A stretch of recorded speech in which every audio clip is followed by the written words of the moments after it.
చచ్చిపోయే వాళ్ళని చంపకుండా మిగల్చగలిగినటువంటి రూపం ఈ రూపం. ఈ కోణం దర్శించారు వాళ్ళు. చంపేసే రూపంగా చూడలేదు, చచ్చిపోయే వాళ్ళని వదలగలది ఈ రూపం. ఇంతమందిలో నలుగురు వదిలింది తన భక్తుల్ని. కాబట్టి ఇది మహాకాళ స్వరూపం.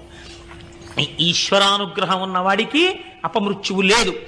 ప్రదోష వేళలో శివమహాపురాణ అంతర్గతంగా ఇటువంటి క్షేత్రములకు సంబంధించిన మాటలు వినడము చేత మీరు శాబ్దికంగా ఉజ్జయినిలో మహాకాళ దర్శనం చేసేసినట్టే.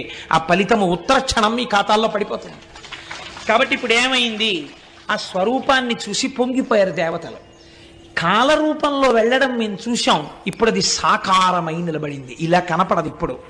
కాబట్టి వాళ్ళందరూ వచ్చి స్తోత్రం చేశారు, ఈశ్వరా ఈ రూపం మీరు ఇక్కడ లింగ రూపంలో వెలియండి. దేని కొరకో తెలుసా? పాపం ఎదరెదర వీళ్ళు నలుగురే కాదు, మిమ్మల్ని నమ్మిన వారు ఎందరో ఉంటారు. నేను